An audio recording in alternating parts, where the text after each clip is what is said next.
Hi guys, welcome to my channel. ముందుగా అందరికీ మహాశివరాత్రి శుభాకాంక్షలండి. ఈ శివరాత్రికి మీరు కోరుకున్న కోరికలన్నీ ఆ శివుడు నెరవేర్చాలని మనస్ఫూర్తిగా కోరుకుంటున్నా. మేమెలా ఈ శివరాత్రిని జరుపుకున్నాము అన్నదే ఈ వీడియో అండి. మేమైతే ఇక్కడ ఒక విలేజ్కి వచ్చాము. ఈ విలేజ్లో ఉన్న టెంపుల్ అయితే ఇదేనండి. రీసెంట్గా కట్టించారు, చూశారు కదా. ఎద్దు కూడా ఉంది. ఇక్కడ ఎద్దుకు పూజ చేసి తినిపిస్తున్నారు. టెంపుల్ లోపల వరకు మొబైల్ అలో లేదండి, అందుకని లోపల వీడియో అయితే తీయలేకపోయాను. అన్ని దానాల కన్నా అన్నదానం గొప్పదంటారు కదా, అందుకనేసి ఈ శివరాత్రికి మా అక్క మా బావ అయితే అన్నదానం చేపిస్తున్నారు. తిరుపతికి వెళ్ళే రూట్లో కలకడ అనే విలేజ్ అయితే వస్తుంది. సో ఆ విలేజ్లో అయితే అన్నదానం చేపిస్తున్నారు. ఇంకా వంటకు కావలసినవన్నీ మేము ఇంటి దగ్గర నుండి కారులో తెచ్చేసుకున్నాము. మళ్ళీ ఏమైనా తక్కువ వస్తే ఇబ్బంది పడకుండా ఉండాలనేసి అన్నీ ముందుగా తెచ్చేసుకున్నాము. మీకైతే ఇక్కడ చుట్టూ ఉన్న లొకేషన్ అయితే చూపిస్తాను చూడండి. మొత్తం కూడా ఓపెన్ ప్లేస్. ఎండ కూడా కొంచెం ఎక్కువగానే ఉంది, కానీ ఇక్కడ చెట్టు ఉండడం వల్ల చెట్టు కింద మేమైతే కూర్చున్నాము. ప్లేస్ కూడా చాలా ఎక్కువగానే ఉంది. షామియానాలు కూడా వేశారు చూడండి. ఇంటి దగ్గర నుండి తెచ్చిన వెజిటేబుల్స్ అన్నీ ఇక్కడ సపరేట్ చేస్తున్నారు, ఎందుకంటే మనం కట్ చేసుకోవడానికి ఈజీగా ఉంటుంది కాబట్టి. ముందుగా మనం అన్నీ రెడీ చేసి పెట్టుకుంటే కుకింగ్ స్టార్ట్ చేసిన తర్వాత ఫాస్ట్గా అయిపోతుంది. ఒక పక్క వీళ్ళు సపరేట్ చేస్తుంటే ఇంకొక పక్క అయితే ఇక్కడ మా నాన్న ఇంకా మా మామయ్య పొయ్యిలు ఎక్కడ పెట్టాలని డిస్కస్ చేసుకుంటున్నారు. ఇక్కడ కుకింగ్ మొత్తం కట్టెల పొయ్యి మీదే చేశాము. ఈ విధంగా పెట్టిన తర్వాత మా అమ్మ అయితే పసుపు కుంకుమతో పూజ అయితే చేస్తుంది. ఇలా గుడి దగ్గర మనం ఏమైనా చేపించాలి అనుకున్నప్పుడు అయితే ఖచ్చితంగా పొయ్యికి ఈ విధంగా పసుపు కుంకుమతో అయితే బొట్లు పెట్టాలి. మా అమ్మ బొట్లు పెట్టడం పూర్తయిపోగానే ఇక్కడ మా అక్క అయితే అగరబత్తులు వెలిగించి పొయ్యికి 4 వైపులా పెడుతుంది. మా అక్క మా బావ అయితే మొక్కుకున్నారంట అండి, ఈ శివరాత్రికి ఇలా అన్నదానం అనేది చేయాలి అని. ఈ శివరాత్రి అయితే వీళ్ళకి చాలా మెమరీగా ఉంటుంది, ఎందుకంటే అనుకున్నవి జరిగాయి, అందుకని మొక్కును చెల్లించుకుంటున్నారు కాబట్టి. అగరబత్తీలను పెట్టడం అయిపోయింది కాబట్టి నెక్స్ట్ అయితే కొబ్బరికాయ కొట్టాలి. కానీ కొబ్బరికాయ కొట్టేదానికంటే ముందు ఇక్కడ పొయ్యిలో పెట్టిన కట్టెల మీద అయితే కర్పూరాన్ని అయితే పెట్టాలి. కర్పూరం పెట్టిన తర్వాత నెక్స్ట్ అయితే కొబ్బరికాయను కొట్టాలి. కొబ్బరికాయ కొట్టడానికి రాయి ఉండాలి కాబట్టి మా నాన్న అయితే తెస్తున్నారు. ఇక్కడ అన్నదానం చేపించాలని మొక్కుకున్నదైతే మా అక్క బావ కాబట్టి ఇక్కడ కొబ్బరికాయను కూడా మా బావ అయితే కొడుతున్నాడు చూడండి. కొబ్బరికాయ కొట్టడం కూడా పూర్తి అయిపోగానే అందులో ఉన్న కోకోనట్ వాటర్ని అండాల్లో వేయమని ఆయన చెప్తున్నాడు. ఇంకా కొన్ని వాటర్ మిగిలిపోయింటే వాటి మీద చల్లమని చెప్తున్నాడు. ఇక్కడ మా బావకి ఎక్స్ప్లెయిన్ చేస్తున్నారు కదా, వాళ్ళది ఈ విలేజేనండి, కలకడ. ఇక్కడ అన్నదానానికి కావలసిన అరేంజ్మెంట్స్ అన్నీ ఆయనే చూసుకున్నారు. కట్టెల మీద ఉన్న కర్పూరాన్ని అయితే మా బావ వెలిగిస్తున్నాడు. పొయ్యికి పూజించడం అయితే ఇక్కడ పూర్తయిపోయింది. ఇంకా రిమైనింగ్ కట్టెలు పెట్టి ఫ్లేమ్ని హై చేసి వంట స్టార్ట్ చేయడమే. వీళ్ళు పొయ్యి కింద వెలిగిస్తుంటే మా అత్తయ్య వాళ్ళేమో ఇటు సైడు వెజిటేబుల్స్ అన్నీ కట్ చేసి రెడీగా పెడుతున్నారు. ఇక్కడ మేమైతే ఎవరిని వంట మాస్టర్లను అయితే పెట్టలేదండి, అన్నీ కూడా మేమే చేసేసాము. ఎందుకంటే ఇది ఒక మొక్కుబడి కాబట్టి అన్నీ మన చేతులతోనే వండి పెడితే ఇంకా బాగుంటుంది కదా అనే ఒక ఇంటెన్షన్తో మాత్రమే. మార్నింగ్ బ్రేక్ఫాస్ట్ ఇంటి దగ్గర చేసాము. ఇప్పుడైతే ఎగ్జాక్ట్గా టైం ఆఫ్టర్నూన్ 3 అవుతుంది. లంచ్ అయితే ఇంకా చేయలేదు. ఆఫ్టర్నూన్ కోసం ఇంటి దగ్గర నుండే ఫుడ్ని అయితే ప్రిపేర్ చేసుకొని క్యారీలో తెచ్చుకున్నాము. ఇక్కడైతే మా నాన్న భోంచేస్తున్నారు. అందరం ఇలా కూర్చొని మాట్లాడుకుంటూ వర్క్ చేస్తూ ఉంటే ఒక్కసారిగా మాకైతే బ్యాండ్స్ సౌండ్ వినిపించింది. మాతో పాటు మీరు కూడా వినండి.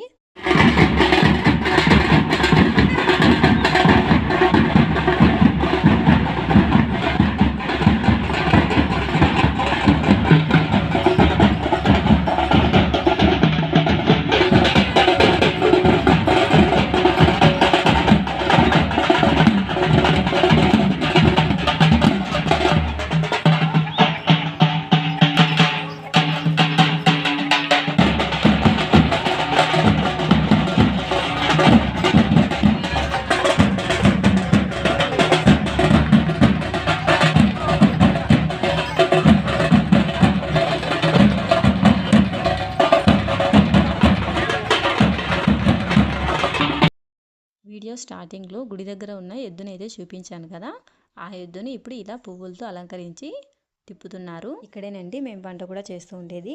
మీరు బ్యాక్గ్రౌండ్లో అబ్జర్వ్ చేస్తే మా అమ్మ నాన్న మా బావ కూడా కనిపిస్తున్నారు కదా. ఈ ఎద్దును ఇలా పువ్వులతో అలంకరించిన తర్వాత గుడి చుట్టూ ప్రదక్షిణాలు చేపించి కొద్దిసేపు గుడి ముందు నిలబెట్టి పూజలైతే చేస్తారు. వీడియోనైతే స్కిప్ చేయకుండా చూస్తూ ఉండండి, మీకే అర్థమవుతుంది. చూస్తున్నారు కదా, గుడి దగ్గరికి అయితే తీసుకెళ్తున్నారు ఎద్దుని. ఈ విధంగా తీసుకెళ్ళిన తర్వాత కొబ్బరికాయనైతే కొట్టి అందులో ఉన్న కొబ్బరి నీళ్ళనైతే ఎద్దుకి తాపిస్తున్నారు. చూడండి, ఏదేమైనా ఈ ఊర్లో వీళ్ళు చేస్తున్నటువంటి శివరాత్రి సెలబ్రేషన్స్ అయితే చాలా బాగున్నాయి. మంచి మంచి మెమరీస్ అయితే క్రియేట్ అయ్యాయి. నేనైతే నా లైఫ్లో ఫస్ట్ టైం గైస్ ఇలాంటి మంచి సెలబ్రేషన్స్ని ఎక్స్పీరియన్స్ చేయడం. ఎవ్రీ ఇయర్ ప్రతి శివరాత్రికి కూడా ఏదైనా శివాలయానికి వెళ్ళి కొబ్బరికాయ కొట్టి దేవుడికి దండం పెట్టుకోవడమే అండి. కానీ ఈసారి మాత్రం ఈ విధంగా విలేజ్లో సెలబ్రేషన్స్ ఎలా జరుగుతాయి అనేది చూశాను. Feeling very happy. ఈ ఎద్దుని ఏ టెంపుల్ ముందు నిలబెట్టారు, ఆ టెంపుల్లో ఉన్న దేవుడు ఎవరు అనేది కూడా ఇక్కడ చూపిస్తాను చూడండి. లోపల ఉన్న దేవుడైతే వెంకటేశ్వర స్వామి. ఇంకా ఈ ఎద్దుని ఊరు మొత్తం ఊరేగింపుగా తిప్పుతారంట. ఈ ఊర్లో తిప్పడం అయిపోతే చుట్టుపక్కల ఉన్న విలేజ్లకు కూడా తీసుకెళ్ళి తిప్పుతారంట. వాళ్ళు వచ్చేలోపు మనం ఇక్కడ భోజనాలు కూడా రెడీ చేసేయాలి. ఒక పక్కన మేమైతే ఈ విధంగా భోజనాలు చేస్తూ ఉంటే గుడి దగ్గర వాళ్ళు లైటింగ్స్ మొత్తం సెట్ చేస్తున్నారు నైట్కి జాగరణ కోసం, ఏ ఇబ్బంది లేకుండా. మా అమ్మ అయితే వెజిటేబుల్ రైస్ కోసం ఆయిల్ అయితే వేస్తోంది. ఇప్పుడు ఇందులోకి బిర్యానీ స్పైసెస్ అన్నీ కూడా వేస్తోంది. మా నాన్న ఇంకా మా మామయ్య వైట్ రైస్ని అయితే ప్రిపేర్ చేస్తున్నారు. ఇక్కడ వైట్ రైస్ కూడా ఆల్మోస్ట్ రెడీ అయిపోవచ్చింది. వైట్ రైస్ కింద ఫ్లేమ్ అయితే తగ్గించి దాని మీద మూతనైతే పెడుతున్నారు. మా అత్తయ్య అయితే ఇక్కడ రసం అయితే ప్రిపేర్ చేస్తోంది. నేను వీడియో తీస్తుంటే మా అత్తయ్య రసం తీస్తోందని వీడియో తీస్తున్నావా అని నన్ను అంటోంది. మా మామయ్య అయితే వెజిటేబుల్ రైస్ కోసం వేసిన ఆనియన్స్ని టమోటాస్ని ఫ్రై చేస్తున్నారు. ఈ వెజిటేబుల్ రైస్లో వేయడం కోసం క్యారెట్ని ఇంకా బీన్స్ని క్లీన్ చేస్తున్నారు. ఈ టమోటాస్ ఆనియన్స్ ఫ్రై అవ్వడానికి కొంచెం టైం పడుతుంది కాబట్టి దీని మీద అయితే మా నాన్న మూత పెడుతున్నారు. ఇప్పుడున్న జనరేషన్లో ప్రతి ఒక్కరూ కూడా ఎవరెవరి పనులతో వాళ్ళు బిజీగా ఉంటున్నారు. అట్లీస్ట్ ఇలా ఏదైనా ఫెస్టివల్స్ ఉన్నప్పుడు కానీ అకేషన్స్కి లేదా ఏదైనా స్మాల్ ఫంక్షన్స్ అప్పుడే కదండి ఫ్యామిలీ అంతా ఇలా ఒక చోట గ్యాదర్ అవుతారు. ఇలా అందరం కలిసి ఒక చోట ఉన్నప్పుడు మన పనులన్నీ మనమే చేస్తే ఆ హ్యాపీనెస్ ఇంకా డబుల్ అవుతుంది. ఇంతకీ ఇక్కడ మేము చేస్తున్న క్వాంటిటీ ఎంత అనేది చెప్పలేదు కదండి. మేమైతే 50 kgs రైస్ ప్యాకెట్ని అయితే తెచ్చాము. అందులో 30 kgs అయితే వెజిటేబుల్ రైస్ని అయితే చేసాము. ఇంకా రిమైనింగ్ 20 kgsతో వైట్ రైస్ని అయితే చేసాము. వీటిలోకి కాంబినేషన్గా పప్పు, రసం ఇంకా బ్రింజల్ కర్రీని అయితే చేసాము. వంట మాస్టర్స్ లేకపోయినా కూడా అన్నీ మేమే చేసాము. టేస్ట్ మాత్రం అన్నీ బాగా కుదిరాయి. మేము తీసుకున్న రైస్కి మెజర్మెంట్గా వాటర్ని అయితే ఈ బిందెలతో తీసుకున్నాము. అవే ఇక్కడ మా అక్క దానిలో వేస్తోంది. సో వంటలు చేయడం పూర్తి అయిపోయింది. ఇంకా భోజనాలు కూడా పెట్టడం స్టార్ట్ చేసాము. నేనైతే భోజనాల దగ్గర ఛాన్సేపు వీడియో తీయలేదండి, జస్ట్ స్టార్టింగ్లో కొద్దిగా తీసాను అంతే. నైట్ వ్యూ మొత్తం ఈ విధంగా ఉంది చూడండి. భోజనాలు వడ్డించే దగ్గర వాళ్ళు తినేటప్పుడు మనం వీడియో తీస్తే వాళ్ళకు కొంచెం ఇన్కన్వీనియంట్గా అనిపిస్తుంది కదా, అందుకని వీడియో అయితే తీయలేదు. ఇప్పుడైతే టైము 7:30 అవుతోంది. మా బావ అయితే ఇక్కడ ఫుడ్ వడ్డిస్తున్నాడు. తిన్న వాళ్ళందరూ ఫుడ్ చాలా టేస్టీగా ఉందని కాంప్లిమెంట్స్ ఇచ్చారు. చాలా హ్యాపీగా అనిపించింది, ఎందుకంటే కష్టపడి చేశాం కాబట్టి. ఇంకా ఇక్కడ గుడి ముందు కూర్చొని వీళ్ళైతే భజన చేస్తున్నారు. ఇంతలో ఎద్దునైతే ఊరేగింపుగా తీసుకెళ్లారు కదా, వాళ్ళు కూడా వచ్చేసారు. నైట్ మొత్తం జాగరణ చాలా బాగా అయింది. నేను చెప్పడం కంటే మీరు చూసి వింటే ఇంకా బాగుంటుంది, చూడండి.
చూసారు కదా గైస్, మేము ఎలా సెలబ్రేట్ చేసుకున్నాము శివరాత్రిని అనేది.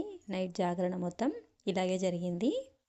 ఇప్పుడైతే టైం ఎర్లీ మార్నింగ్ 5 o'clock అవుతోంది. ఇక్కడంతా ఓపెన్ ప్లేస్ ఎక్కువ ఉండటం వల్ల చలి అయితే విపరీతంగా ఉంది. సో ఇంకా మేమైతే ఇలా చలిమంటనైతే వేసుకొని ఇక్కడ కూర్చున్నాము. ఆఫ్టర్నూన్ అంతా ఫుడ్ చేసాం కదండి, అదే ప్లేస్లో చలిమంటనైతే వేసుకొని కూర్చున్నాము. బ్యాండ్స్ కొట్టే వాళ్ళు కూడా స్టాప్ చేసేసారు. మొత్తానికి మేమైతే శివరాత్రిని ఈ విధంగా ఒక విలేజ్లో మంచిగా సెలబ్రేట్ చేసుకున్నాము. ఈ వీడియో మీకు ఎలా అనిపించింది గైస్? నచ్చిందా? నచ్చింటే లైక్ చేయండి, షేర్ చేయండి, మన ఛానల్ని సబ్స్క్రైబ్ చేసుకోండి. Thanks for watching. Bye guys.